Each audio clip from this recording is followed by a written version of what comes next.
Le profil de draft d'Alexandre Sarr. Voilà, quel joli prénom, ma foi. Franchement, avec un prénom pareil, Qu'il est beau le prénom. ça peut que bien se passer. Hein. Eh oui. Comment allez-vous? Comment ça va, Alex? Ça va nickel, impeccable. On espère que vous allez bien à quelques jours de cette draft 2024 qui aura lieu en 2 tours, avec un premier tour commenté sur la chaîne Twitch de Trash Talk. Vous pouvez déjà noter le rendez-vous dans la nuit du 26 juin 2024. On sera là pour vivre ce grand moment d'histoire. Il y aura du tricolore. Ah bah ouais, au On va en premier parler tour, un petit peu. on en attend bien 3. Normalement, oui, et peut-être 4. Peut-être 4, mais Peut-être 3, quatre. s'il n'y en a pas 3, il y aura de la grosse déception. Il y a une grosse chute, Il y tout en a à fait. 3 qui sont invités dans la Green Room, on est d'accord? Alexandre Sarr, Zachary Zaché et Tidjane Salin sont tous les 3 invités dans la Green Room. Seront-ils membres du top 15 de la draft? Il y en a 2, c'est sûr. Le 3e à confirmer. On va voir. Très très haut potentiel. 3 joueurs français attendus très haut. 3 profils de draft qui vont tomber. Vous le savez, chaque année on fait des petits profils. Alors non, pas d'intro à la Taken parce qu'on est dans le rush et qu'on a plein de choses extraordinaires à vous présenter. Restez connectés. Les prochaines semaines vont être chargeax. Ça va être bien chargé. J'allais dire char, comme dirait l'autre. Donc vous prenez tout de suite rendez-vous. Nuit du 26 juin, l'année dernière, Alex, on avait eu la chance, l'histoire incroyable qui s'était créée sous nos yeux avec la sélection de Victor Wembanyama, premier français numéro 1 de la draft. Spoiler. Qui a plutôt bien assuré sa saison rookie. Ouais, tout à Et fait. spoiler, effectivement. Back to Le back. back-to-back, exactement. on sait à quel point c'est dur de faire un back-to-back en NBA. Eh ben là, la France, En talent, mon gars. le réservoir français est en train de préparer un back-to-back. Après, c'est pas fait. Faut C'est pas pas non fait. plus s'emballer. Tout à fait. Mais On aura l'occasion de il débattre. y a une vraie chance, une vraie probabilité. Tout à fait. La France a un incroyable talent et marche sur les autres talents du monde entier. Donc, après OMB, qui ce sera? Est-ce que ce sera notamment Alexandre Sarr ou Zachary Zaché? On en reparlera. Alors, avant de commencer, j'ai fait ces premiers rappels.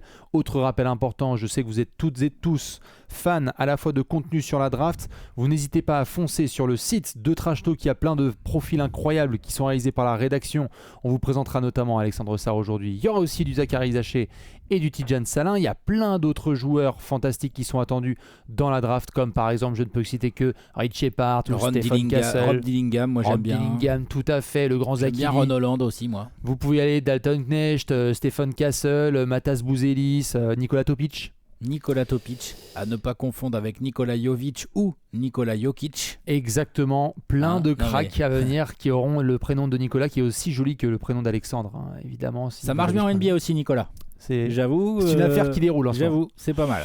Ils sont en train de take over the world, donc n'hésitez pas à voir ça. Et puis moi, j'aurai l'occasion aussi, en plus des profils qu'on va faire là avec Alex, de revenir en détail dans de futurs Allez Café sur des profils dans lesquels on va pas forcément rentrer. Il y aura une mock draft faite avec Alex dans quelques Bien sûr. jours. On vous présentera notre top 15. Ouais, bah comme chaque année, ouais. Le top 15, tout en expertise, en objectivité. On va vous dire quelles équipes vont drafter à quelle place, s'il y a des trades ou pas, et Exactement. quels joueurs elles vont choisir. Tout à fait. Avant d'entrer dans les Voilà. détails et donc dans le fil rouge qu'on connaît, évidemment, il y a plein de copains et copines qui font du très très bon contenu sur les jeunes de demain, hein, évidemment. Donc les poteaux d'envergure que vous connaissez bien et qui continuent à envoyer du podcast et des articles. Petite dédicace à mes copains de Symbiose aussi. N'hésitez pas à les follow sur Twitter. Je les adore très fort. Ils font des courts podcasts et des contenus. Foncez. Il y a plein de choses à voir si vous voulez suivre les pépites de demain. Et puis après, il y a du média ricain. Et les médias ricains à fond les ballons. Ouais, il y en a pas mal. Ils ont fait pas mal de mock draft. Il y a beaucoup de spécialistes, Ou Pintelect. beaucoup de profils. Ouais, ou Pintelect, j'aime bien. Floor and Sailing aussi, c'est une chaîne YouTube, j'aime bien. Floor and Silinge. Voilà. Floor and Sailing. Exactement.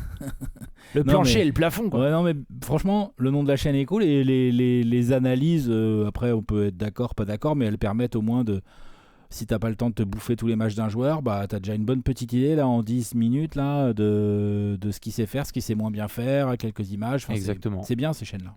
Les cracks de demain vont débarquer dans quelques semaines. Évidemment en NBA avec la draft, donc premier tour dans la nuit du 26 juin 2024. Un modèle fonctionne, on le prend, on fait copier-coller, c'est simple. Cette fois, évidemment, sur les profils de draft français, on démarra, Alex, avec un petit profil du joueur, le CV. Ouais, CV, taille, poids, envergure, poste. Exactement. Où est-ce qu'il était là cette saison? Qu'est-ce qu'il a fait? Par quoi il est passé. Par quoi il est passé? Combien de minutes il a joué? D'où il sort? Voilà quoi, l'âge évidemment, hein, parce que l'âge est une Exactement. donnée très importante au moment de la draft, on le sait. Tout à fait. Ensuite, on Peut-être fera un même, peu du surcoté l'âge, mais je veux dire, dans le sens où on a tendance à croire que plus un mec est jeune, plus il a de potentiel. Ah, je ça- veux dire, tu vois, genre, Je vois ce que tu veux pas dire. forcément vrai. C'est pas non plus une équation Non, 100% non, raisonnable, non, tout non, à fait. On fera ensuite un petit point fort, point amélioré. Point fort, point amélioré, Ça, voilà, même voir défaut parfois. Enfin, tu vois, après, t'as des types qui arrivent à gommer des défauts ultra vite. T'en as d'autres, ils les traînent toute leur carrière. Oui. Donc ça, mais c'est toujours intéressant de voir quels sont les axes d'amélioration pour un joueur, sur quoi il doit bosser. Exactement. Ensuite, on fera une petite comparaison NBA. Est-ce qu'on arrive à trouver un joueur, un mix, un hybride un petit peu de joueurs, soit actuels, soit anciens, et on se dit, ah tiens, son plancher, ça peut être ça, son plafond, ça peut être un tel. Ouais. Toujours un exercice hyper intéressant à faire pour se projeter et dire qu'Anthony Bennett, on est entre Larry Johnson et Larry Bird. Voilà. Putain. Aïe, aïe, aïe. Les comparaisons, c'est drôle. C'est drôle, franchement. C'est drôle, d'ailleurs ça donne souvent lieu à chaque draft. Quand on a fait des vidéos à une époque avec Bastien, on faisait des redrafts, là tu te rappelles. Et c'est vrai que quand tu regardes des drafts a posteriori 3, 4, 5, 10 ans plus tard, t'es là de faire, oh putain. Ah oui quand même. Marvin Bagley c'est plus ou moins Anthony Davis et Chris oui, Webber. Et puis tu sais, tu vois des joueurs où c'était tellement compliqué d'évaluer leur potentiel, d'autres joueurs où ça paraissait évident mais plein de scouts n'y ont pas cru. Ouais. Et ainsi de suite et ainsi de suite. Trop compliqué. À chaque fois, on terminera enfin avec une projection dans cette dernière séquence. C'est simple. Où est-ce à quel moment du live du 26, on présentera son prénom ou pas? Voilà, c'est ça, exactement. Projection, tout à fait. C'est 1, c'est 2, c'est 3. On verra. C'est peut-être 8, c'est peut-être 10. Qui est à cette place-là? On va pas faire une mock draft là, mais je veux dire, ça joue forcément. Exactement. Alex, est-ce que t'es chaud? Vas-y. Eh bien, je te laisse avec Alex, puisqu'on va être dans l'univers des Alexandres aujourd'hui. C'est ça, exactement. N'hésitez pas, évidemment, pendant le live à dire Alex First Speak, puisque ce sera une phrase qu'on pourra prononcer cette année quand même. C'est beau, beau. Ce que je cherchais, des Alex ou des Alexandres qui ont fait des grosses carrières NBA, tu sais qu'il n'y en a pas non plus BZF. Hein. Ouais, mais en anglais, il y en a un. Qui? Alex English.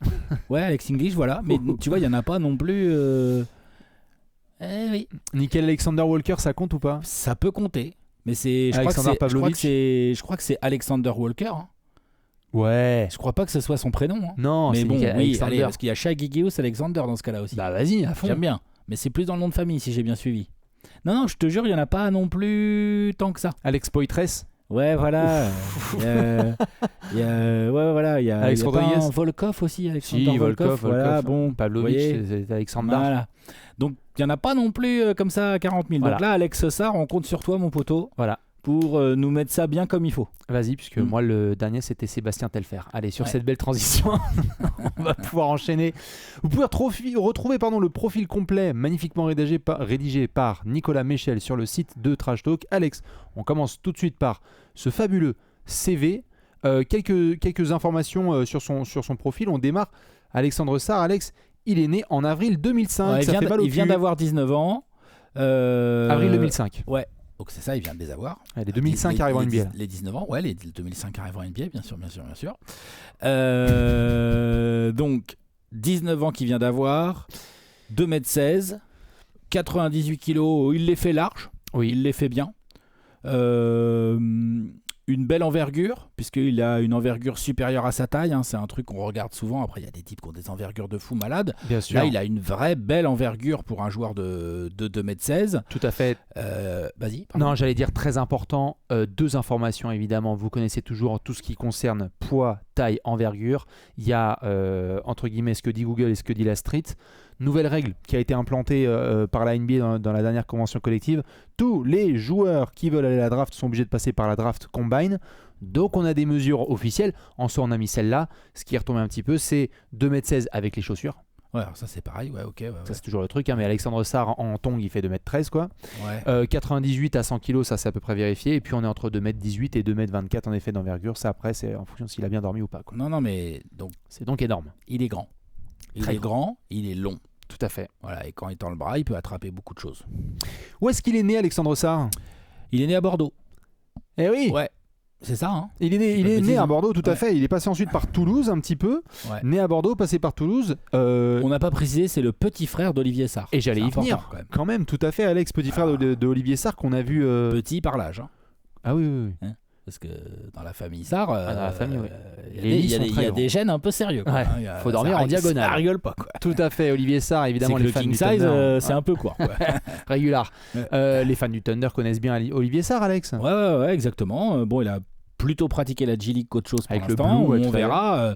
A priori, le petit frère est celui des deux qui devrait faire la plus grosse carrière, hein, quand même. Normalement. Quand même, hein, a priori. Tout à fait. Après, on va voir. Mais voilà, c'est une famille de basketteurs. Tout à fait. Intéressant aussi de signaler pour celles et ceux qui n'ont pas que le papa de Alexandre Sarr a été professionnel au Sénégal. Donc vraiment, l'amour du basket a été transmis très très jeune. Ouais. Alexandre Sarr, il a regardé son grand frère et son père jouer au basket et il a dit je vais peut-être m'y mettre moi. Ouais, je vais peut-être m'y mettre et puis je vais peut-être aller faire un petit tour en Australie pour faire ma dernière saison avant la NBA. Donc il était à Perth chez les Wildcats, c'est ça ouais, tout à fait. Les Wildcats de Perth Tout à fait. en NBL, La NBL, tout à fait. où il a été utilisé pas mal en sortie de banc. Hein. C'est un remplaçant surtout, Ouais. ouais, tout à fait. Pour des raisons qui sont évidentes et qu'on oublie parfois de mentionner, Alex, quand même. Dis-moi. C'est que lorsqu'on est en NCAA au circuit universitaire américain, souvent là c'est la fête aux jeunes. Mais lorsqu'il y a des jeunes phénomènes qui sont dans la ligue professionnelle, il y a moins le temps du développement quand même. On est là pour la gagne, il y a des adultes, des mecs de 30, Il y a des mecs 35 avec des piges contrats qui et ont tout, des machin, contrats. bien sûr, Donc bien sûr, bien sûr. Alexandre Sarr, tu fais bien de le souligner, c'est quand même un remplaçant qui a dû essayer de trouver sa place dans une équipe pro. Ce qu'il a plutôt bien réussi à faire. Après, il n'a pas eu un temps de jeu démesuré, hein, à peine 20 minutes. C'est ça, 17. 9 points, 4 rebonds. Là, on a les stats sous les yeux, 1,5 contre. Exactement. Bien. En C'est propre. 17-18 minutes tout à fait de moyenne en tant que remplaçant, 10 points, voilà ça avec toujours cette belle protection d'arceau. Pour préciser un peu, parce que tu en parlais là, passé par l'Australie, on a vu récemment pas mal de prospects un petit peu australiens passer, Josh Giddey, LaMelo Ball. C'est une ligue qui commence à fournir aussi pas mal de joueurs hors case universitaire. Oui. Bah, de toute façon, ça fait partie du... En fait, la NBL rentre complètement dans le cadre du développement actuel de la NBA en termes de recrutement, c'est-à-dire que maintenant la NBA ne recrute plus du tout que en NCAA, Oui. et de plus en plus de jeunes joueurs font vite fait 1 an, 2 ans max pro dans une autre ligue, en Europe, en Australie en l'occurrence, ou pourquoi pas ailleurs, et après se font repérer. Puisque le scouting est quelque chose qui a énormément évolué sur les 10-15 dernières années. Maintenant, on scoute vraiment à travers le monde. Ouais, bien sûr. Je dis pas qu'on le faisait pas avant, mais aujourd'hui, c'est vraiment de plus en plus généralisé. On a vu là lors des finales de championnat de France, pas des finales, pardon, des playoffs, où on a vu toute la team. Il y avait Cal Korver, Bien sûr. Quinn Snyder et tout à Bourg-en-Bresse. Ah oui, bien sûr. Hein, voilà, non mais attends. Petit McDo à Bourg-en-Bresse et ensuite Camoulox. match à Equinox. Et ouais. Et alors, Et c'est le parcours. Non, mais tu vois, Bien donc sûr. c'est vraiment un signe, quoi. Bien sûr, ça se développe Parce vachement. que les Hawks, je rappelle, ont le first pick. Hein. Donc ouais, non, ça se généralise de plus en plus et la NBL rentre complètement dans ce mood-là, quoi. Comme le championnat de France, comme le championnat italien, C'est comme ça. le championnat espagnol, voilà. Hein. Il y a des succès, comme par exemple LaMelo Ball qui a bien confirmé et Josh Giddey d'une certaine mesure. Luka Doncic, correct. Ah oui, pardon, je parlais de la pardon. NBL. Ah, la NBL, pardon, La je te NBL crois que tu parlais en Australie. général d'autres ligues. Oui, Non, ah, tout oui, à oui. fait, en Australie, il y a eu Josh ça. Giddey, ouais, tout à fait. Ouais. Il y a eu après des essais un peu moins bons. RJ Hampton, notamment, qui est passé par la Hampton, NBL. c'est vrai qu'il venait de là-bas. Ouais, tout à Qui fait. était un des cracks qui pouvait percer un petit peu le plafond de Ousmane l'Australie. Dieng, il était pas. Ryan Rupert, ouais. Ryan Rupert qui était aussi Ousmane Dieng, il était Ousmane, je où crois qu'il était aussi Ouais, en c'est ça, Australie, mais en tout cas Ryan Rupert plus récemment l'a fait également. Et puis là c'est marrant, tu viens de me parler de Luka Doncic parce que un aspect que je souhaitais ajouter dans le profil un peu d'Alexandre Sarr, c'est que c'est un jeune baroudeur, c'est-à-dire que à l'âge de 14 ans, il rejoint quand même le Real. C'est vrai. Il est passé en formation par Madrid, donc le lien avec Luka Doncic puisque Luka a été formé par le Real Madrid. Ouais. Mais ça s'est pas très bien passé pour lui. Il a fait le grand saut aux États-Unis pour aller dans la ligue OTE, qui est vraiment overtime, Ouais. dans laquelle il est resté pendant 2 ans pour se Et développer. après, il est en Australie. Et après, il est en Australie. Donc, pour un garçon qui vient à peine d'avoir 19 ans, Non, il a bougé déjà. il a quand même pas mal bougé. Il a bougé, ça lui a permis de voir un peu de pays, ce qui fait jamais de mal. Ça lui a certainement permis, je ne l'ai pas entendu parler, mais j'imagine que l'anglais, ça doit quand même, ça doit quand même bien se passer. C'est un des plus fluents des Français récents. C'est bête, mais que tu sois français ou pas français, mais en tout cas, si tu n'es pas américain, si tu n'es pas anglais dans ta langue maternelle, bah, c'est un critère en fait pour t'intégrer quand tu arrives dans une ligue comme ça où tout va vite. Bien sûr. Si au moins tu comprends ce que dit le coach, c'est plus facile. Ah bah, tout à fait. 2 ans passés à Atlanta, sans vouloir faire des connexions du côté de Overtime Elite, Ouais. puisque c'est là-bas qu'il avait joué. Et donc, vous pouvez notamment écouter un excellent épisode avec Paul George récemment dans son podcast où il parle un anglais fluide. C'est du Shakespeare dans le texte, comme on dit. Ouais. Passé par le Real, donc OT à 16 ans et puis Perth en Australie à 18 ans. Juste un petit virage équipe de France. Il a joué avec les U17 au Mondial 2022 où il a eu une médaille de bronze. Ouais. Et il a joué aussi en U19 au Mondial 2023 où il a été médaille d'argent. Donc Alex Sarr coche beaucoup de cases Pas de mal. bon, j'ai joué un peu partout et quand je joue quand même, il y a un impact certain, quoi. Ouais, non, mais clairement. On va en parler de toute façon là, de son impact. Hein. Ouais, tout à fait. De l'impact bien positif tout de suite. Hein. C'est pas pour rien que ça se voit à l'écran, mais on en reparlera plus tard. Mais c'est pas pour rien qu'il est attendu très haut. Il est attendu très très haut. Évidemment, on l'a pas mentionné, mais parce que pour nous c'est une évidence. Allez, au pluriel. Quel poste attendu pour Alexandre Sarr en NBA? Défensivement, pour moi, c'est un pivot. Offensivement, je veux bien voir comment il va évoluer. Mais pour moi, plutôt pivot quand même. C'est un 5-4. Ouais, plutôt pivot parce que 4-5. Défensivement, j'ai envie de l'avoir en 5. Tout à fait. Donc voilà pour le profil complet. J'ai envie de dire, tu avais peut-être d'autres éléments à ajouter. On est bien, c'est propre. Et on aura l'occasion de reparler évidemment de ces équipes de France U17 et U19, puisqu'il avait déjà joué notamment avec Zachary Rizaché, sous le maillot bleu dans la même équipe. Donc, c'est bien. C'est bien. Quand il sera en costard là dans 2 semaines, t'en souviens quand il était en maillot? Premièrement, et puis peut-être qu'à l'avenir, on va les retrouver en A aussi, hein, parce que oui, je te confirme. Moi, c'est des garçons, je veux bien les voir en A, tout ça. Hein. Ouais. On va voir comment ça évolue pour eux, mais apparemment, c'est un peu tôt. Ouais, après, Alex Sarr, c'est vrai qu'il faudra voir comment il débarque en NBA, mais il est clair que lui, la concurrence, elle est sérieuse sur son poste. Ouais, c'est complémentaire. Non, mais elle est très sérieuse, je veux dire. Qui tu parles. Ne serait-ce que pour faire ta place sur le banc de l'équipe de France, sur les postes 4-5, va falloir pousser Yabouzélé, va falloir pousser du Wemby, du Gobert, du Le Sort, du Poirier, du petit Jeanne Salin bientôt. Voilà, pour l'instant Nico Batum est encore là. On verra et tout, mais Nico Batum, on sait très bien que c'est un ailier, mais qui peut tout à fait jouer 4. Boris m'a dit qu'il pouvait même jouer 5. Voilà, mais oui, pourquoi pas. Enfin, ce que je veux dire, c'est que oui, on verra, mais ça fait plaisir aussi de dire que t'es un petit jeune, t'as beaucoup de talent, t'as du potentiel de malade, t'as déjà un physique de grand garçon. Ouais. L'équipe de France, ça va quand même falloir, en tout cas dans le front de courte, hein, parce que je veux bien qu'il y ait des équivalents d'Alexandre Sarr à l'Amen là qui débarquent, moi. Jean-Nolan Traoré, équipe de France, je veux bien, je suis chaud. Mais pour l'instant, on va voir. Mais bref, un pivot, un intérieur. Exactement. Passons au point fort et point amélioré. Alex, on commence par le positif. Lorsqu'on parle de Alexandre Sarr, il y en a plein qui l'ont vu là récemment avec des highlights dans tous les sens, mais les premières choses qu'on doit pointer du doigt et cibler tout en haut de la liste, c'est quoi les choses dont on va parler avec Alexandre Sarr? Moi, je pense que c'est sa polyvalence défensive.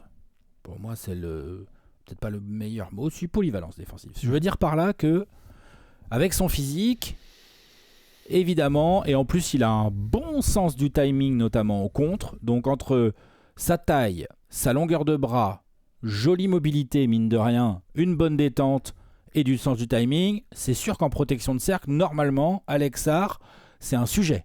C'est-à-dire qu'il peut suivre des mecs plus petits que lui en transition et aller au chase down sans aucun problème. Et quand il est devant le cercle et qu'il monte bien droit, tiens, vas-y pour scorer. C'est vrai, il est imposant. Je trouve qu'en rim protection, en protection de cercle, oui, il est vraiment très intéressant. Et j'ai dit polyvalence défensive parce que je trouve que dans cette ère moderne où il y a beaucoup de spacing, où les intérieurs, quels qu'ils soient, sont obligés sur de nombreuses séquences défensives de se retrouver un peu éloignés du cercle, Alex Sarr, moi je le vois bien sur les appuis et pas se faire non plus trouer par n'importe quel arrière ou meneur. C'est ce que j'avais noté, c'est le défenseur moderne idéal au secteur intérieur. Tu l'as très bien précisé. Tout ce qu'il faut pour, puisque tu parlais de mobilité, moi il y a un aspect souvent que je regarde avec les intérieurs et que je vous partage, vous pouvez en faire ce que vous voulez, c'est notamment cette flexibilité au niveau des hanches, parce qu'il faut souvent avoir cette capacité à pouvoir switcher sur des garçons, et donc dès que tu te prends un cross, à quel point tu reviens. On le voit avec Wemby qui a une flexibilité extraordinaire et qui donc fait la différence. Sur des switches, il peut. Quand il est en défense un petit peu laid back, quand il est roamer, ça fonctionne bien. S'il est en protection d'arceau, il peut. Il est ambidextre en termes de protection, donc on a déjà vu faire des comptes main droite et des comptes main gauche. Il a un sens de l'intimidation. C'est un garçon, en fait, là on parlait récemment de matchs de finale NBA et de matchs de playoff. C'est un garçon qui n'est pas du tout un souci à mettre sur le terrain dans des situations chaudes de match à enjeu. A priori non. Ah non. En tout cas en défense. En défense, c'est sûr. A priori non. Il va, et c'est pour ça d'ailleurs qu'il est attendu haut dans cette draft, c'est parce qu'il y a quand même pas mal de certitudes sur le fait que tu vas le mettre sur le terrain et déjà t'as un beau pilier dans ta défense. T'as peut-être pas un patron de défense, tu vois, de 19 ans, mais t'as déjà un beau pilier dans ta défense, quoi. Tout à fait. Au passage, au niveau du front de course défensif français, c'est vrai que tout de suite, bonne chance pour les 15 années à venir. C'est vrai. Les Ricains se C'est disent incroyable. bientôt on va avoir notamment Sarr et On a un Wemby, réservoir dans la courte, d'intérieur hyper chiant à de attaquer violence. qui est impressionnant. Je veux dire, on a un quadruple Dipoy, Oui, on a un futur quadruple Dipoy. quintuple. Et le mec qui va prendre la suite derrière. Ouais, voilà. Non, c'est Attends. incroyable, tout à fait. La France défense. Obligé de parler de défense en effet avec Alexandre Sarr. Je pense que c'était le point numéro 1 à mentionner. Bien sûr, c'était le premier que j'avais aussi. Évidemment, athlète aussi exceptionnel. C'est-à-dire qu'on parle de un joueur qui en contre-attaque, c'est un daim, c'est un Il y chevreuil. a vraiment une très belle Mobilité. mobilité. Moi, c'était mon deuxième point. Très belle mobilité Ben oui. pour le jeu en transition. S'il faut sprinter, s'il faut sauter, s'il faut aller à l'autre bout du terrain, s'il faut donner l'effort, l'athlète Alexandre Sarr est vraiment impressionnant. Ouais. Le vrai rim runner, rim protecteur. En fait, tu peux te dire que Alex Sarr, si tu es une franchise NBA et que tu draftes Alex Sarr, tu peux te dire qu'au minimum, tu as un bon protecteur de cercle et un rim runner qui est capable de jouer en élite, quoi. Minimum. Tout à fait. Tu peux te dire ça, ce qui est déjà super. Ce qui est déjà super, ce qui fait qu'il est très haut placé. Et puis là, j'allais y venir, si ça te va en qualité supplémentaire, je trouve que dans la lecture du jeu, c'est-à-dire le jeu de passe et sa capacité à comprendre quels sont les mouvements des coéquipiers et où se placer, je trouve que c'est une qualité dans le jeu de Alexandre Sarr à l'heure actuelle. Évidemment, c'est toujours en progression, mais coéquipier, dribble end-off, coéquipier, kick cut backdoor, coéquipier s'il faut faire la passe au sol ou la passe derrière un copain pour qu'il puisse le servir. C'est un joueur qui sait jouer à plusieurs. C'est pas juste un potentiel soliste qui a un talent fou, c'est un garçon qui rentre dans un très bon collectif et il va très bien tout de suite s'entendre avec ses coéquipiers. Oui, et moi j'avais mis ça dans une case un tout petit peu plus globale, c'est que oui, je suis d'accord, je trouve que d'une manière générale, il comprend bien le jeu. Alexandre. Comprend bien le jeu. Donc toi, tu as pris l'exemple de, même si les stats sont faiblards, tu es à une passe d'ess par match ou un truc comme ça, elle est là la passe d'ess et je pense qu'il peut en faire plus. Et dans la même case là de compréhension du jeu, je mettrais aussi sur en tout cas les images que j'ai eu l'honneur de pouvoir disséquer, je trouve que sur les rolls, quand il pose l'écran et qu'il doit ou rouler ou pop et tout, il se place bien, il roule au bon moment, c'est un bon pivot offensif derrière l'écran. Tout à fait. Je pense. Bien sûr. Et ça, c'est pas qu'une question de qualité athlétique, c'est aussi une question de mettre le petite accélération au bon moment, y aller, pas y aller, où te placer, pas gêner le drive et tout. Enfin, tu vois. Donc, c'est de la compréhension du jeu. Complètement. J'aime bien comment il attaque sur les rolls, comment il finit. C'est pas mal. Bien, sur la finition, on pourra justement débattre parce que sur la deuxième partie, peut-être de choses à améliorer. Il y a des choses dont on va pouvoir discuter, tout à fait. Point que j'avais souligné aussi, c'est que Alex, quand on arrive dans ces hauteurs de draft là et qu'on a des gros prospects, tu parlais des termes qui sont très vrais de rim runner notamment. Ce qui rend les gens, ce qui crée un petit peu du fantasme autour d'Alexandre Sarr, c'est que on va voir la réussite au plus haut niveau, mais il y a une gestuelle de tir. Bah moi, je l'ai mis en amélioré, le tir. Mais je l'ai mis en amélioré, je ne l'ai pas mis en défaut. Je l'ai mis en amélioré dans le sens où je suis d'accord avec toi, la gestuelle est pas dégueu du tout, le rythme aussi. Et les stats là, bon, t'es à 30% à 3 points sur ta saison en Australie et à 72% au lancer. Je le répète souvent, mais j'aime bien regarder la stat au lancer pour estimer le potentiel au tir d'un joueur. Ça fait pas tout, aide, bien sûr. mais c'est un bon indicateur.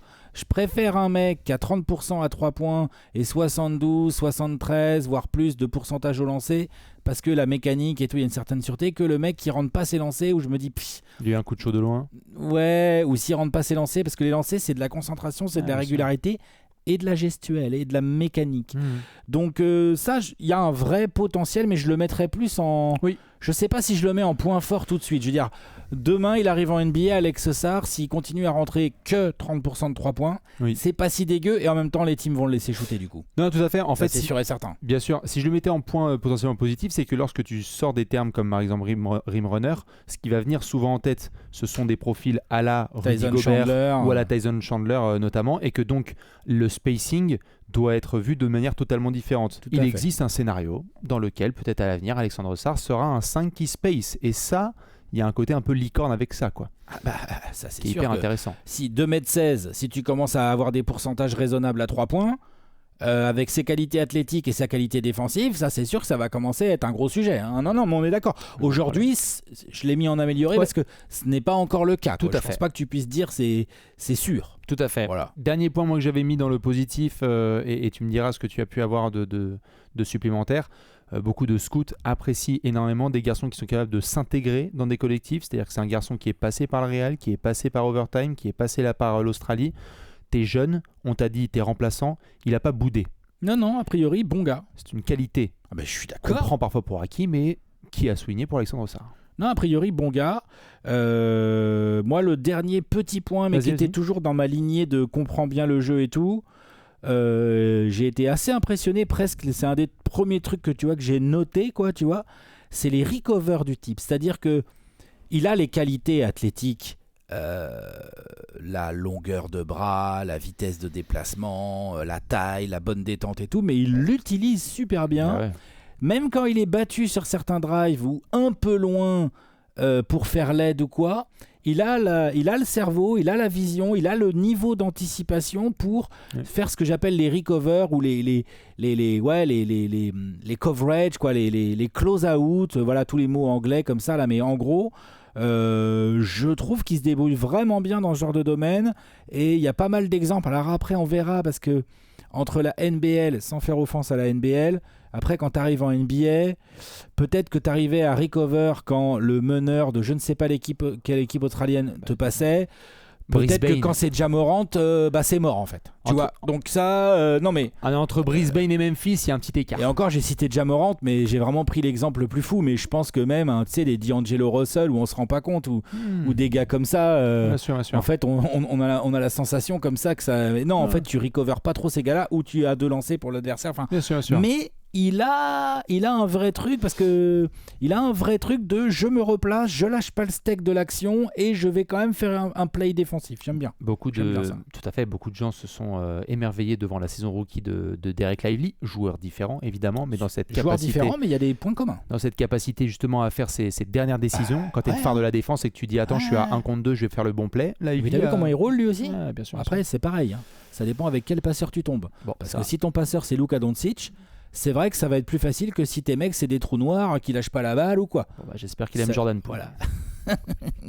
Oui, non, mais c'est pour ça que j'en parle parce que dans le haut de la draft là, il y a Bah, quelques passeurs, mais il y a aussi des équipes où... Pile ou face, c'est Trae Young ou Jordan Poole, mon gars. Oui, bah Triangle, si. Enfin bref, allez, on avance. Ah, c'est formidable. Oui, c'est formidable, On va en mais parler. s'il est à Atlanta. S'il est à Atlanta, tout à Voilà. fait. C'est Point, ça que je voulais point dire. d'amélioration. Tu parlais de shoots tout à l'heure, là, notamment. Il y a ce. Oui, ce je l'ai souhait, mis tout en cas, de le voir amélioré. s'améliorer, ouais. Parce que le spacing attendu aujourd'hui en NBA est faramineux. Et on voit bien que dès qu'un intérieur n'est pas capable de mettre ses tirs, il devient un peu ciblé par la défense adverse. C'est-à-dire que on va un peu le laisser shooter. Quand c'est un ailier, c'est pareil. Enfin, n'importe quel joueur, c'est peut-être moins embêtant pour un intérieur. Moins que finalement, s'il était ailier, tu vois, ou poste 2 ou quoi, évidemment. Mais ça reste un sujet où, en tant que futur haut drafté, on va attendre ça de lui. C'est pas comme si on était en train de discuter d'Alexandre Sarr 13e annoncé. au Denver. Suns en 17 ou en 22, là je sais pas quoi ce qu'ils ont comme pic les Suns, un truc comme ça là, voilà, autour du pic 20, tu vois, où on se disait bon, de toute façon les types voilà, 22 avec les Bucks. ils vont pas non plus s'attendre autour du pic 20 à avoir Kevin Garnett, quoi, tu vois. Non, compliqué. Bon, Alexandre Sarr, est-ce qu'il peut devenir un genre de Kevin Garnett? Je suis déjà dans les comparaisons, mais Bah, je lui vous souhaite. voyez ce que je veux dire. Oui, on lui souhaite tous, hein, ça c'est sûr. Bien sûr. Mais ce que je veux dire par là, c'est que c'est quelque chose qui va être attendu de lui. Donc je suis d'accord avec toi, il y a un potentiel. Moi, je l'ai mis en amélioré. C'est quelque chose sur lequel il va devoir bosser parce que un joueur comme ça, s'il commence à faire tomber du 3 points ou du mid-range périmètre un peu sérieux, donc du pick and pop de manière un peu régulière et qu'il n'est pas du tout une faiblesse offensive pour son équipe, Oui. ouais, la carrière, elle va être magnifique. Ah, bien sûr, bien sûr.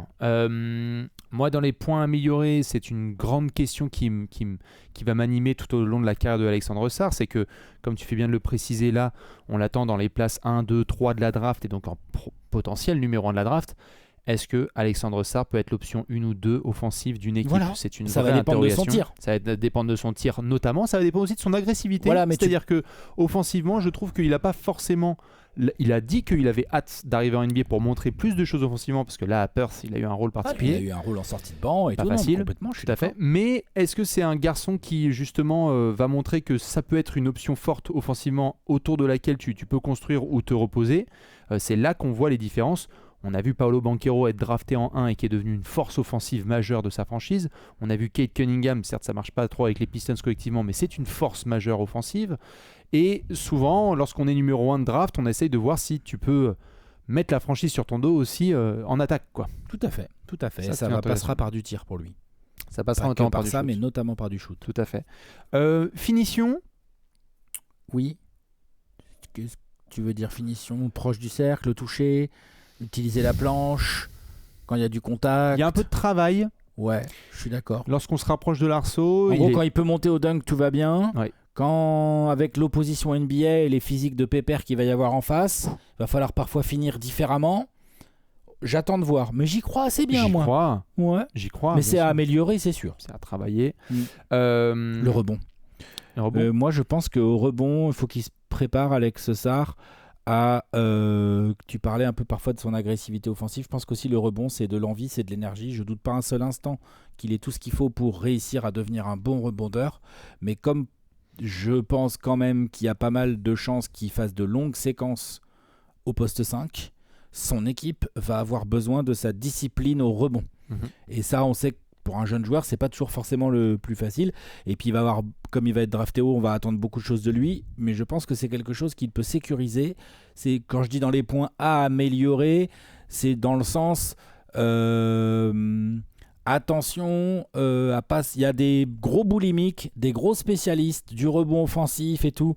Protège ton panier, c'est pas que protéger au contre et tout, c'est aussi, quand c'est pas toi qui es en protection ou en aide, c'est aussi assurer que le rebond, ça rigole pas. Quelque chose que des gars comme, je sais pas, Anthony Davis, Nikola Jokic, dans des profils complètement différents, ou Rudy Gobert Sabonis. ou Sabonis, ont appris à faire au fur et à mesure des années. Quand tu joues contre ces types-là, les rebonds offensifs, c'est compliqué.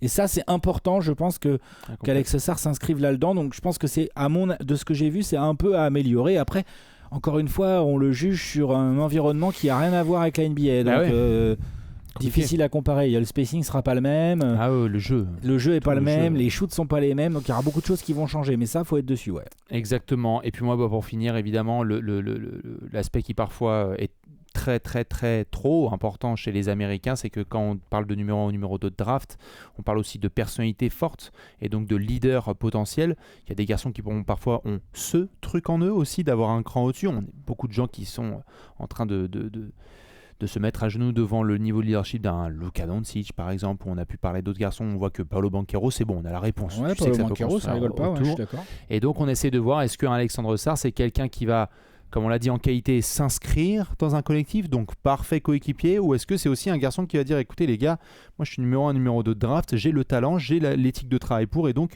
suivez-moi. Est-ce qu'on va avoir ça? On va voir, ça se développe. Ouais, tout à fait. Après, il a 19 ans, donc forcément... bien sûr.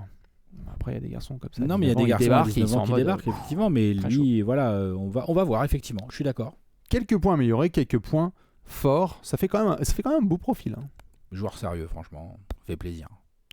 Très très sérieux. Et si on faisait des comparaisons dans la NBA actuelle, ou même pas actuelle, c'est pas obligatoire. J'ai dit Kevin Garnett tout à l'heure, je lui souhaite. C'est parce que je trouve que physiquement, il y a des... Allez, je vais jouer un jeu. Plafond. Kevin Garnett. Kevin Garnett en plafond. Kevin Garnett, c'est un super plafond. Je sais pas, moi j'en ai 2-3 si tu veux. Vas-y. J'ai plancher et j'ai plafond. Plancher, t'as quoi? Miles Turner. Ouais.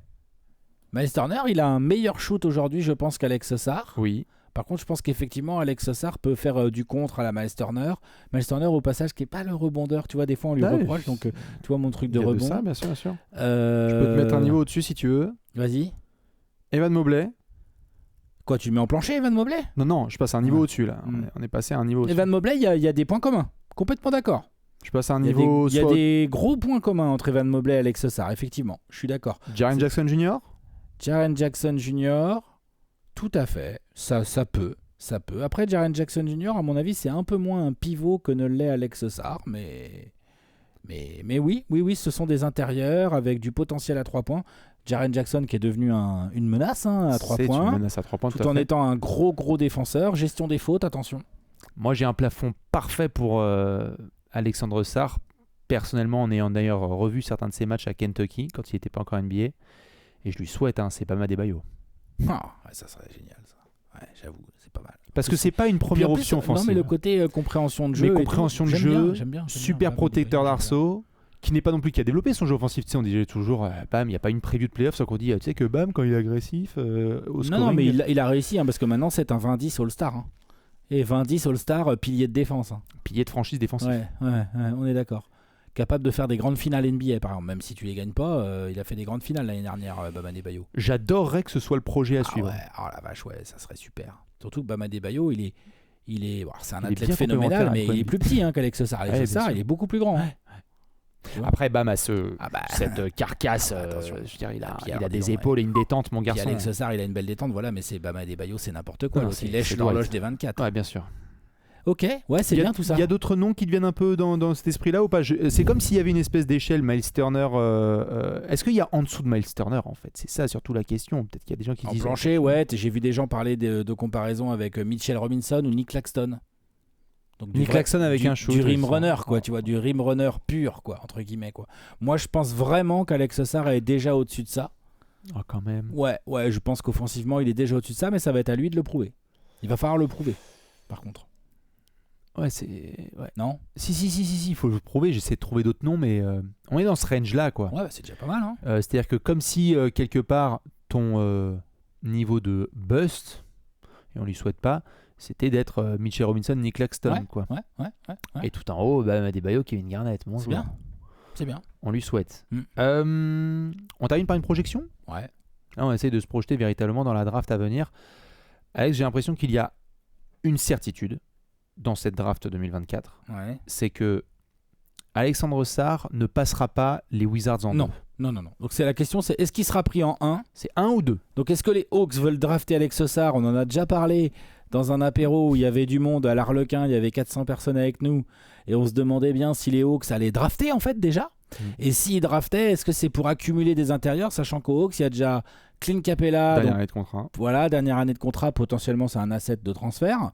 Et il y a Onyeka Okongwu qui quand même est un jeune intérieur qui a montré pas mal de choses, franchement. Tout à fait. Est-ce que tu peux faire jouer Okongwu avec Alex Sarr à côté? Est-ce que tu les fais tourner, tout ça?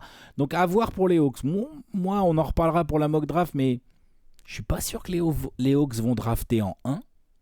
Je pense qu'une équipe pourrait venir proposer un package aux Hawks pour vraiment prendre Alex Sarr en 1. Est-ce que cette équipe, ce serait les Wizards parce que vraiment, ils veulent pas le rater et ils sentent qu'ils vont se faire fumer par quelqu'un qui viendrait de derrière? Peut-être. Mais sinon, oui, tu as raison. Il est top 2 pour moi. C'est obligatoirement top 2 et il ne passera pas les Wizards. Forte probabilité de 1-2 draft quand même. Tout à fait. En fait, c'est ce niveau de jonglage en fait. Je suis d'accord évidemment avec toi. Pour ceux qui ne le savent pas, les Wizards adorent évidemment le profil de Alex Sarr parce que c'est complémentaire avec ce qu'ils ont déjà. C'est potentiel du joueur et le fit du joueur. Donc là, c'est vraiment super. Marche, quoi. Tout à fait. Puis alors, Sarr et Koulibaly, mon gars, nous, on va acheter des maillots des Wizards. Avec un Kyle Kuzma au milieu, moi je trouve que le front de courte déjà, il est pas dégueu en fait. La France, mon gars, Koulibaly, Sarr. Ouais, c'est bon ça. Très très chaud. Atlanta, évidemment, toute la question, tu le dis bien, hein, c'est sur ce premier choix de draft, utilisation, garder ou pas garder. À l'heure actuelle, moi, comme je t'ai dit sur scène, moi j'ai l'impression et le sentiment que les Hawks vont utiliser ce premier choix de draft pour sélectionner quelqu'un qu'ils vont avoir. Pour le moment, ça jongle beaucoup entre Alexandre Sarr et Zachary Zaché. Mais je ne serais pas surpris, en effet, que Alexandre Sarr soit pris en 1 le 26 juin sur Twitch. Non, j'avoue. En termes de préférence, tu voudrais quoi? Est-ce qu'on lui souhaite Washington? Est-ce qu'on lui souhaite les Hawks? Parce que je suis pas sûr. Est-ce qu'il n'y a pas un petit risque d'un peu d'embouteillage, que l'équipe n'ait pas le temps, qu'il se retrouve sur le banc, je sais pas, mais tu vois ce que je veux dire, genre un début de carrière un peu relou comme ça là. Aux Wizards, je sais pas si je souhaite les Wizards, je sais pas si on peut souhaiter les Wizards. Dans le sens où c'est quand même une équipe, c'est quand même encore bien chaotique, avec on cherche les directions. En revanche, gros avantage, temps de jeu là. Là, au Wizards, s'il arrive, les projets aussi. Projet et puis temps de jeu, quoi. Je veux dire, genre c'est quasiment sûr, le coach, il va lui filer 30 minutes. Enfin, tu vois, j'en sais rien combien, mais on verra. Mais enfin, donc ça, j'aime bien pour le développement d'un joueur, ça peut être cool. Maintenant, un peu difficile de se projeter parce que moi, je suis pas aussi sûr que toi que les Hawks vont drafter en 1. Attention, j'ai pas dit que c'est du 100% sûr. Non, bien sûr. Et en fonction... Je répète mot pour mot, j'ai pas dit que ce serait 100% sûr. C'est selon moi, à l'heure actuelle, pour avoir là notamment été dans le fin fond du sujet sur la façon dont les dirigeants des Hawks veulent acter. C'est vraiment à Atlanta qu'il y a le souhait de la part des proprios de vouloir sélectionner. notamment avec leur premier choix de draft. Donc ça, c'est normal parce que ça a des répercussions sur tout. Mais pour revenir sur ce que tu disais, je ne sais pas que je ne souhaite pas que Alexandre Sarr aille aux Hawks. Moi, je pense qu'il serait formidable là-bas et que d'ailleurs, démarrer sa carrière avec Quinn Snyder en coach, et puis avec par exemple un triangle qui serait resté, donc du coup en attaque tu reçois des ballons et tout. Non, attention, je dis pas que c'est pas bien, hein. Tout à fait. C'est qu'il y a plus de risques dans ce genre de projet plus avancé, plus ambitieux, où il va y avoir des joueurs borderline All-Star ou All-Star qui veulent gagner. Il y a plus de risques si ça démarre pas bien comme tu veux tout de suite que bah du coup ça démarre pas du tout, quoi. Pour lui, c'est plus compliqué. C'est plus chiant. Tout à fait. Et en même temps, il aura des garçons comme Jalen Johnson aussi, où quand tu veux une relation 4-5 en termes de joueur qui est capable de faire du playmaking, c'est très sympa. Je suis d'accord. Les contre-attaques Jalen Johnson et Alexandre Sarr. Oui, avec triangle à la baguette, là, non, c'est très sympa tout ça. Atlanta ou Washington, Alex? Ou quelqu'un d'autre? Tu sais quoi, Atlanta, Washington ou autre? Washington. Atlanta, tiens. Washington en 1. Ouais. Je montre juste les dernières tendances sur les mock drafts. C'est sorti sur le site de Trash Talk il y a quelques jours. Tu vois? On a mis les drafts, mock drafts américaines. T'as vu? Mock draft américaine, les gens qui voient les Hawks drafter, ils le voient plus prendre Rizaché que ça, ce que je comprends. Il faut faire du clic. En termes de profil. Ah bon? Non, je pense que non. Et tu vois, ça met du Sarr en 2 à Washington. C'est le fit le plus évident en plus. C'est normal. Parce qu'attention, on va faire le profil aussi de Zachary Rizaché. Et est-ce qu'on souhaite à Zachary Rizaché d'être chez les Hawks? J'ai très hâte d'en parler avec toi aussi. On va faire le profil. On va faire le profil, bien sûr. Est-ce qu'on souhaite que les Hawks jouent en NBA l'année prochaine? Oui. Non, je rigole. Et on verra ce qu'ils vont faire avec leur numéro 1 de draft. Autre chose à ajouter sur Alexandre Sarr? Non, on est bien, on a bien fait le tour. On est propre. On a fait le tour de ce magnifique profil. Évidemment, dites-nous vous ce que vous pensez de Alexandre Sarr, en quelle position il va être drafté. Nous, on se retrouvera prochainement pour d'autres petits profils français. Ouais, exactement, on enchaîne. Et bah allez, des gros bisous, à la prochaine. Ciao. Ciao.